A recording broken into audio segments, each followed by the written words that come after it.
Boa noite a todos. Vamos aqui hoje dar sequência e finalizar o Rei Leão. A gente sempre oferece esse curso a Deus, né? Que tudo seja para o louvor dele. O que nós vamos ver hoje? Alguns itens importantes.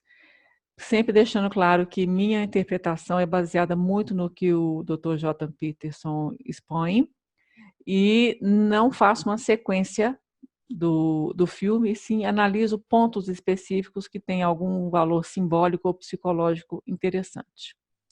Então, o Rei Leão, ele, na aula passada eu já falei, começa com o sol, né, e o rei Mufasa apresentando o leãozinho e os outros animais chegando, e ali seria a consciência que estaria trazendo uma hierarquia de valores com os animais, né, que são aqueles nossos instintos animalescos, precisando olhar para um rei, para uma hierarquia mais elevada, para se organizarem.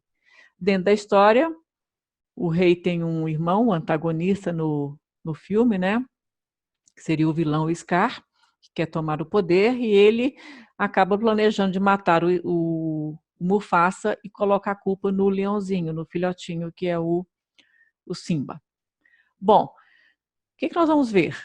Simba, né, vai ficar com sentimento de culpa, ele sai do domínio do reino do pai dele, né, depois da morte do Scar planejar isso de maneira tão maquiavélica. Antes de sair, ele já tinha conhecido uma leoazinha, a Nala, e eu estou colocando o nome da Nala porque ela vai aparecer depois na trajetória dele com um elemento da consciência muito importante. Quando o Simba foge, né, ele é um filhotinho e a partir daí o desenvolvimento dele, o crescimento dele vai se dar junto de um outro espaço.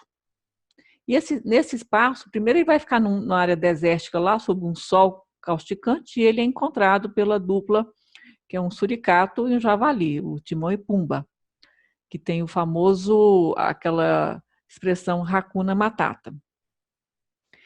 E eles vão levar o Simba lá para o paraíso onde eles vivem. E aí que nós vamos trabalhar, e também os pais com as crianças, que é mais ou menos um paralelo com o Pinóquio. Pinóquio é uma criança e vai estar lá a raposa e o gato tentando levá-lo, distraí-lo da função dele, né, que estava estudando e tal, para levá-lo para uma vida de prazeres, de vícios e prazeres. E aqui no Rei Leão nós vamos ver também dois, que é o javali e o suricato. Eles representam a preguiça e a gula, sim. E é interessante que eles fazem amizade com o Simba todo triste pelo que estava acontecendo, morreu o pai, ele é expulso da terra dele, né? E ele vai se encantar com essa filosofia de vida do Timão e do Pumba, que é uma filosofia de vida de não assumir responsabilidade. Se você tem algum problema, esqueça e vão viver a vida. E isso para uma criança que está entrando numa pré-adolescência, criança que eu falo é o filhote, né? Pré-adolescência e depois adolescência, isso vai ser sedutor.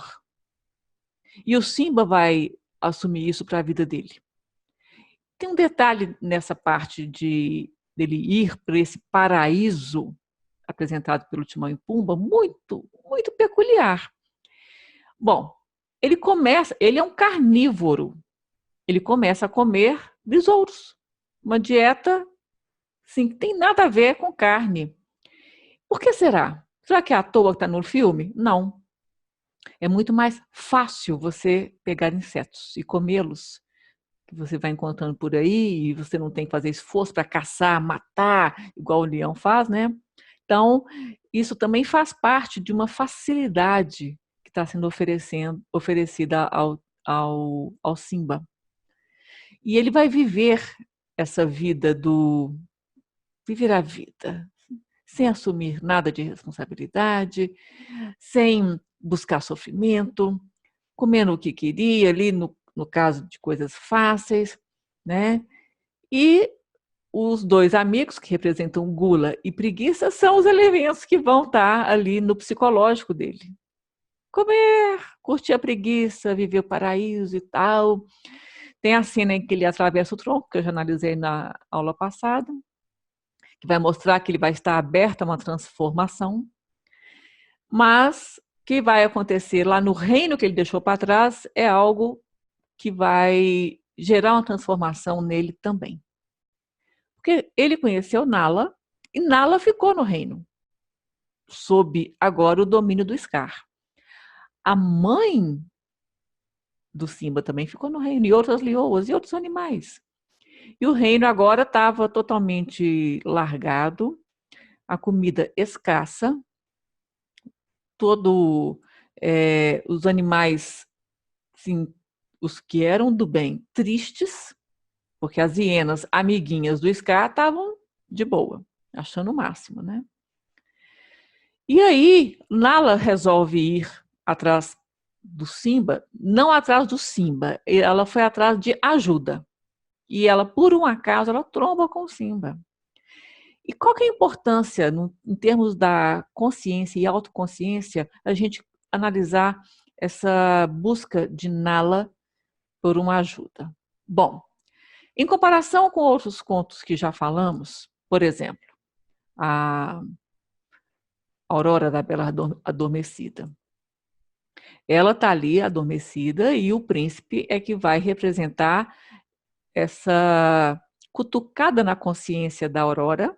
Então ele a acorda com um beijo, como se fosse assim: eu vou acordar a sua consciência, você tem algo de heróico dentro de você. E o príncipe, que já tinha traçado, né, todas aquelas batalhas com tudo que era de mal, né, a maldição, e chega, consegue, depois de um esforço hercúleo, chegar até a torre para salvar a Aurora. Ele representa essa consciência, lembrá-la de que ela tem isso dentro dela, esse ato heróico, ela enfrentar a vida e não estar mais adormecida em sua consciência. Aqui nós vemos não o Simba que vai atrás da Nala, a gente vai ver na Nala, ou seja, uma inversão aí, que é o feminino, indo atrás de ajuda, e quando ela tromba com o Simba, aí nós temos um elemento da consciência diferenciado. O Jung, segundo o Dr. Jordan Peterson, ele apresenta elementos distintivos da consciência para o homem e para a mulher. Então, a mulher é a ânima no homem, e o homem é o ânimos na mulher. Então, o Simba está lá na vida dele, né, no bem bom, quer nada com a dureza e tal. E a Nala, ela vai chegar à consciência dele não da forma como um príncipe chega para a princesa lembrá-lo do heroísmo.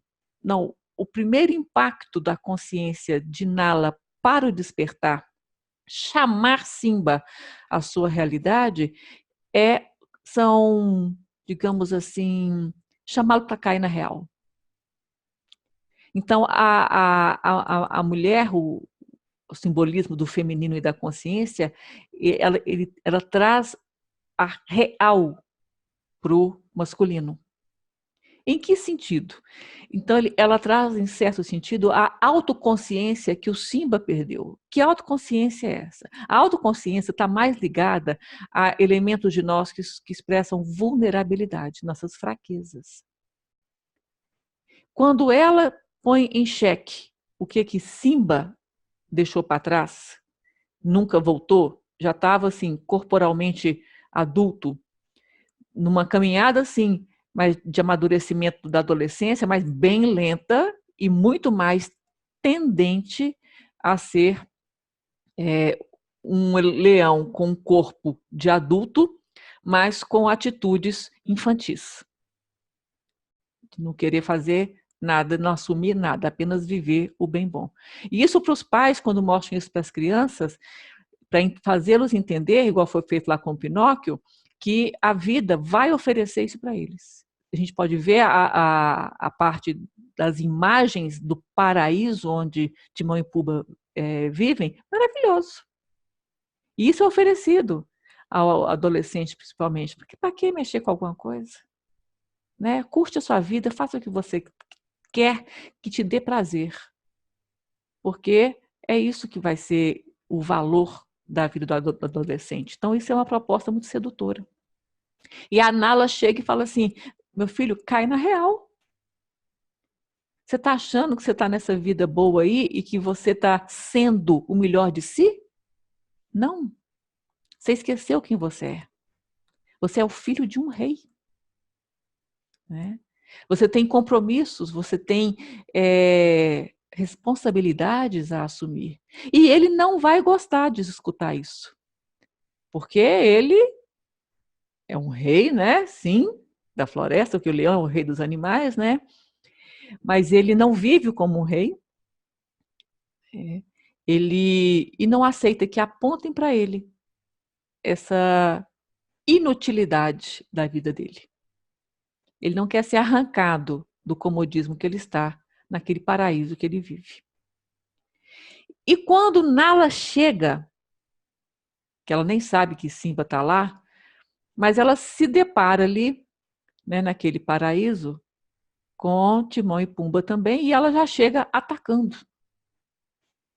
E aí que o Simba escuta, né, que os amiguinhos estão em perigo e vai lá para cima de Nala, até que estão lá naquela lutazinha que um vai descobrir que o outro, oh, Nala, oh, nossa, você é o Simba e tal. É interessante, porque no aspecto do desenvolvimento do filhote para a adolescência, é comum os meninos, né, principalmente, mas não só os meninos, mas as meninas também, formarem grupos. A adolescência é onde você tem tua turminha. E conforme a adolescência vai se desenvolvendo, um daquela turminha que começa a se interessar por alguma menina, né? Começa nossa, uma paquera, aí vai ficando, vai passando a idade assim, já quer namorar e tal. E aí, quando começa o namoro, é como se aquele grupo fosse desfeito, porque é comum a menina querer que o rapazinho ali, né, o adolescente, fique com ela. Então, ela é, na concepção da turminha, um desmancha-prazeres. Né? Ela, entre aspas, atacou aquele grupinho de alguma forma. E a Nala, quando ela vai para cima do Timão e Pumba ali, ela representa também essa. Agora que ela vai descobrir que é o Simba, que o Simba vai acabar ficando com ela representa também essa paquera, né, essa namoradinha que está desestruturando ali aquele grupo a princípio. Então, o fato de ser ela que vai chegar e atacar ali aquele grupinho, que é o Timão, o Pumba e o Simba, né, tem esse referencial também em termos da adolescência do filhote ali, que é o Simba. Não é por coincidência, né? E aí a Nala vai ser bem enfática nessa autoconsciência que o Simba perdeu sobre si próprio, e ele vai resistir, porque sair do comodismo exige esforço, exige deixar algo para trás. E ele não quer. Também não se sente forte. E aí Nala vai relembrá-lo novamente de que ele não está assumindo a missão que foi confiada de ser filho do rei e tal. E ela sai. Simba ficou incomodado, porque ele está resistente a sair dessa vidinha dele do Hakuna Matata. Mas ele começa a meditar sobre o que Nala apontou para ele. E chega um momento que ele vai em busca do pai, assim, que está no céu, né? Porque o pai sempre falou com ele das estrelas como se fossem ali os ancestrais dos leões que, quando morriam, viravam estrelas. Então, um dia ele, Mufasa, também seria uma estrela no céu que estaria protegendo ali, guiando os que ficaram. E aí, interessante, que também há um comparativo com o filme do Pinóquio, porque Gepeto, quando faz o bonequinho lá, ele vai também buscar algo acima dele, que pudesse ajudá-lo ali na missão, né, no desejo que ele tinha de ter um boneco autônomo, né? E ali, mais ou menos parecido, o leãozinho ali, o Simba, está olhando dentro de si e fala, ele perdeu, de certa forma, a identidade dele de filho do rei. E ele está assim, poxa, meu pai falou que os ancestrais ficam lá nas estrelas e nos ajudam, mas, tipo assim, cadê a minha ajuda? Cadê meu pai? E ele olha para as estrelas. Então, um paralelo interessante com o do Gepeto no Pinóquio. Ele olha. E aí, em algum momento lá, ele joga seu corpo assim, né? Em cima de uma folhagem, tem alguns dentes de leão ali, que é uma planta, né? Aquela planta que sai umas penugenzinhas, sabe? É comum em alguns contos. E eu vou falar o porquê do simbolismo dele. E aí, quando ele, nossa, se joga seu corpo assim, né? E depois ele vai iniciar um processo de, assim, cair em si, para poder dar uma guinada, dar uma virada na vida dele, da vida que ele estava levando até agora. E quando ele faz essa reflexão, que ele olha lá para o alto e tal, é o primeiro passo para ele entender que ele precisa de ajuda. Então, um passo de humildade. Porque todo mundo que precisa de ajuda, primeiramente precisa o quê? Reconhecer que precisa da ajuda. É o ato de humildade, de se reconhecer, de certa forma, um bobo, uma pessoa que não conhece tudo. Essa é a dica para o coração entender que aquela pessoa baixou a guarda do seu orgulho e agora está aberto para sugestões, conselhos, para meditar com mais atenção as sugestões que o coração possa dar. E é isso que Simba faz. E quando ele solta o corpo assim na folhagem lá que tem o dente de leão, então ali esse dente de leão sai, parece um pozinho, e sai assim e vai voando, e chega um desses pozinhos, né? Chega ao Rafik, que é aquele macaquinho, representa ali um profeta, um conselheiro de Mufasa, né? Quando Mufasa era vivo. Ele que, entre aspas, batizou, ungiu, digamos assim, o leãozinho quando nasceu, né? Que ele passa algo na testa, assim, do Simba, como se fosse Samuel, né? Quando ungiu o rei Davi. Né? E ele intuía que o Simba pudesse, assim, estar vivo, e quando vê esse dente de leão chegando, esse pedacinho do dente do leão, parece até misturado com a pele ou do pelo do Simba, aí que ele, opa, aí ele vai correr atrás para saber se é isso mesmo. E vai ser justamente o Rafik que vai ajudar o Simba a reencontrar a sua identidade. E essa identidade tem ali uma espécie de uma lagoa, né? Ele encontra com o Simba e ele pede para o Simba olhar para a lagoa. E aí ele olha para a lagoa, a princípio ele se vê a si próprio. Né? E aí depois o Rafik insiste para ele olhar, olha direito, olha direito. E aí ele olha e vê a figura do pai. Então aí vem a identificação com o pai. Com tudo aquilo que o pai representa, tudo aquilo que o pai tinha ensinado para ele desde que ele nasceu. Toda essa força de que ele é filho do rei. E como filho do rei, ele não pode voltar as costas para o seu reinado, para a sua missão. Difícil, porque o tio, o Scar, que matou o pai, o Scar é maquiavélico. Até então, o Simba não estava sabendo que era o Scar que tinha matado o pai, né? Porque o Scar conseguiu fazer com que o Simba ficasse se sentindo culpado da morte. Mas o Scar era uma figura que não era mais convidativa para que o Simba se sentisse movido, impulsionado a dar essa guinada na vida dele. Mas a Nala deu um tratamento de choque na consciência dele e o pai também.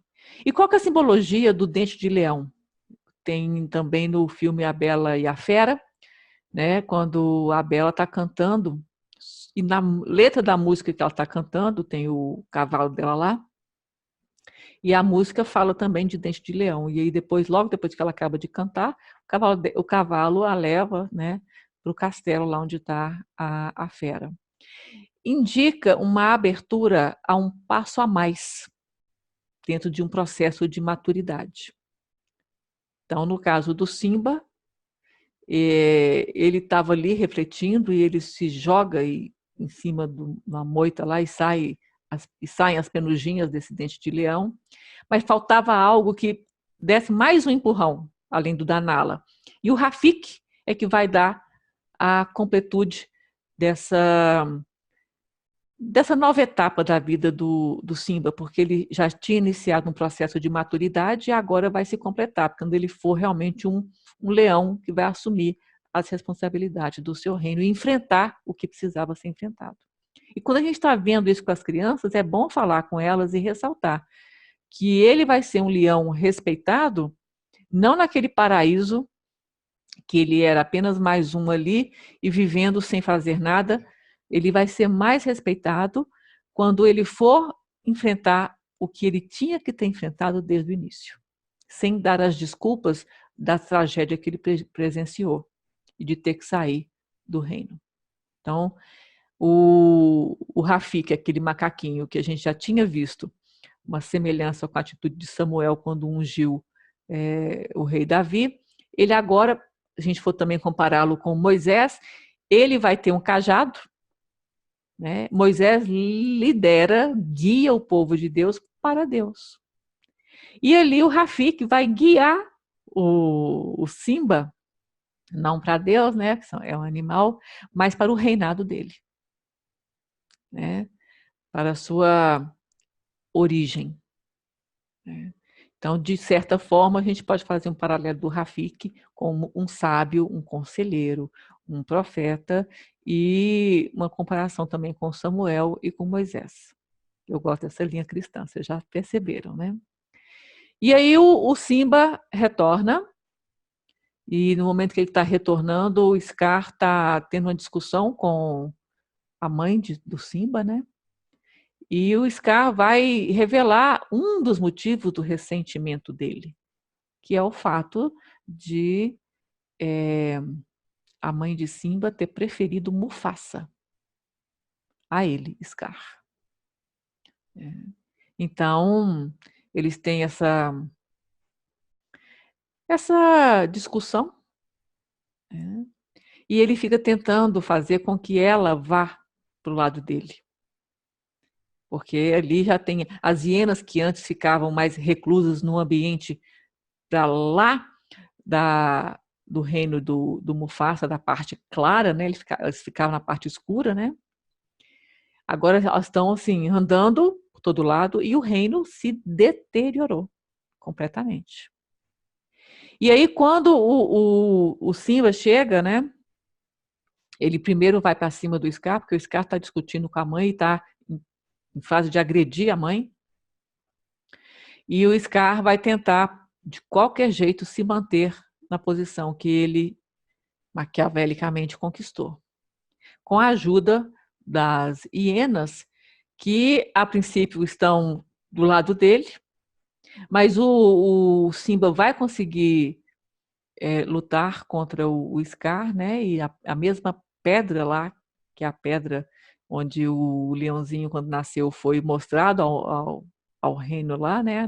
O nascer do sol. Agora, essa pedra é o local onde ele está lutando contra o tio. E nessa luta, nesse momento de luta, que o Scar vai confessar que matou o pai dele. Né? E aí, embaixo, a gente vai ver fogo. De repente, cai um raio lá e pega fogo ali embaixo de onde o Scar vai cair. É uma simbologia também, porque fogo, em vários contos, vai simbolizar o quê? Transformação. Porque o fogo tem esse elemento de transformar. Tudo que ele toca, ele transforma em si próprio. Mas ali também teve um outro detalhe, né? Nós estamos sim testemunhando uma transformação aí da vida do Simba, né? E daquele reino que vai ser totalmente refeito. Mas ali, no caso do Scar, porque esse fogo estava embaixo de onde ele ia cair na luta com o Simba, esse elemento do fogo representa ali o inferno, as chamas do inferno, porque o Scar tem esse elemento maquiavélico, diabólico. Ninguém duvida disso, né? Um irmão que planeja a morte do próprio irmão, né? Por ressentimento, né? Por inveja e tudo. Scar tem esse lado da inveja, assim como o Timão e Pumba tem o lado da gula e da preguiça, né? Então, aí o Scar cai, mas ele não vai morrer assim de imediato, né? Ele se levanta e ele tinha falado que as hienas, de uma certa maneira, ele fez as hienas de boba. Não é a palavra que ele usa, mas de certa maneira é o diálogo que ele tem, né, com o Simba, e as hienas escutam. E aí elas chegam perto de onde ele estava depois dessa queda e elas partem para cima dele. Então ele vai ser morto pelas amiguinhas que ele considerava muito amigas, né? E outro elemento importante, vai chover, esse raio que pegou fogo nessa árvore que começou a queimar, né, seu fogo que o Scar, que representa a parte diabólica do Scar, logo depois nós vamos ver a chuva. Interessante que no outro vídeo já falei que a água representa algo que Scar tentou afastar ao máximo o Simba. Ele sempre levava Simba para lugares mais secos, como se fosse uma expressão da sua secura interna, né? E agora o reino todo, assim, desolado, largado, mal cuidado. Horror. Não era o reino que o Simba tinha deixado para trás. Era um reino que se tinha transformado na mesma secura do Scar, né? Me lembrou também o Gênesis, também, porque quando Adão e Eva pecam, não só há consequências para eles, mas lá no Gênesis capítulo 3 vai falar que a terra começou a produzir cardos e espinhos, como se fosse uma consequência do pecado. E aí lá também a gente vê aquilo que o Scar tinha feito com o irmão, e pelo próprio, né, interior dele ser esse leão invejoso, ressentido e tudo, ele transformou, houve consequências para a criação em si, para a natureza em si, que o reino secou-se, estava assim desolado, sombrio, né? Outra coisa interessante, o Simba, quando é apresentado no filme no início, é apresentado na luz do dia. A gente já viu a questão da consciência aí. Quando ele volta para o reino, está à noite, né? Está na parte sombria, que é a parte do domínio do Scar. E agora a gente vai ver a chuva.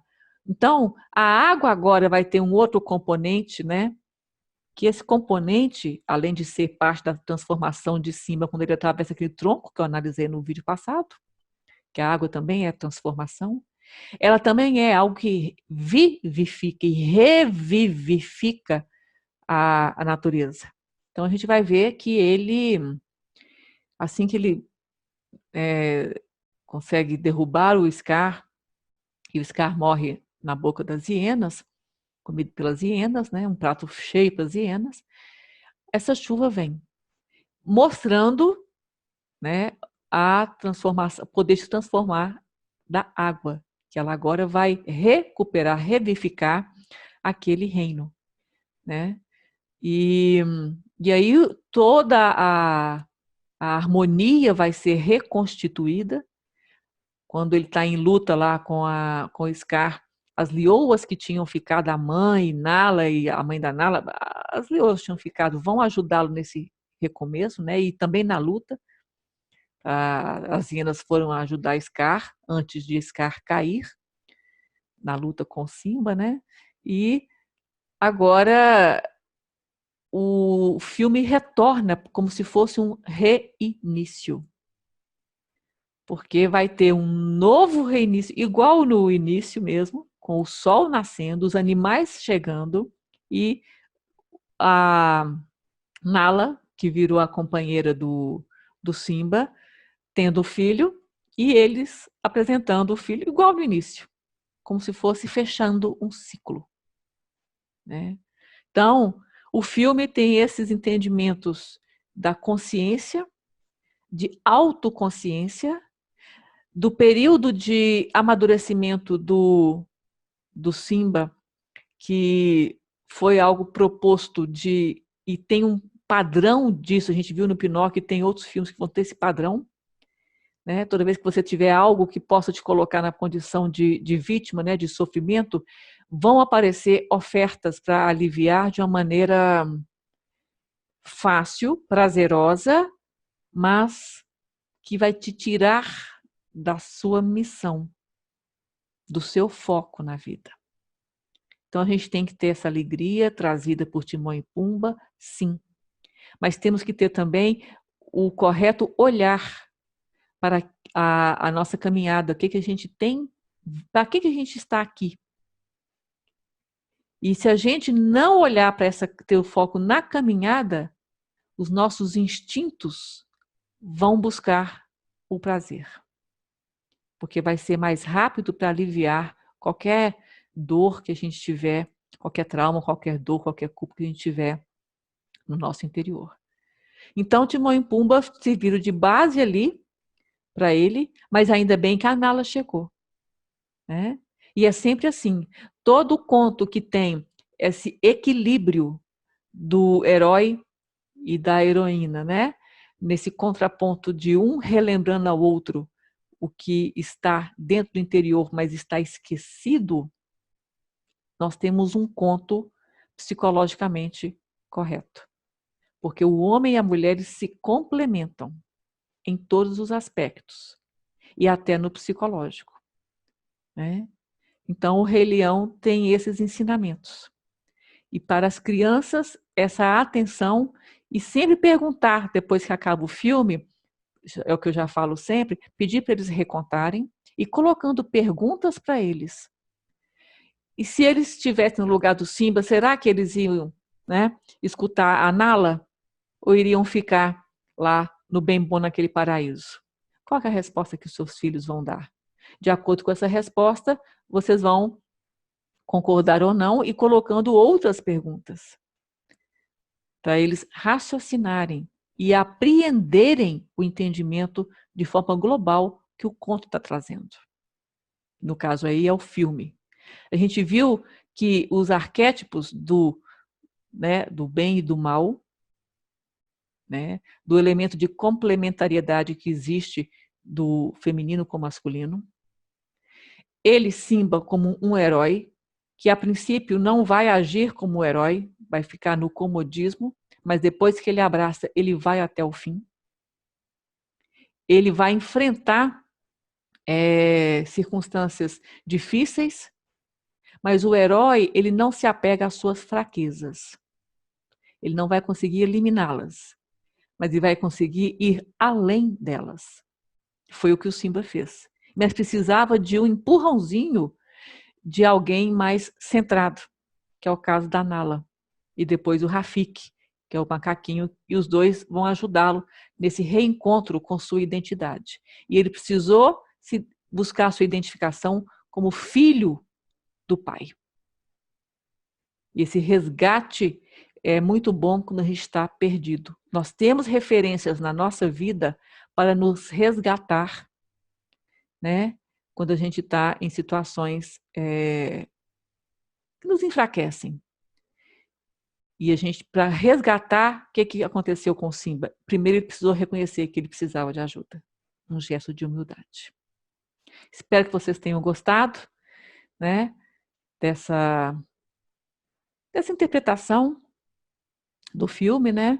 E que possam trabalhar com os adultos e as crianças também. Viu? Até a próxima.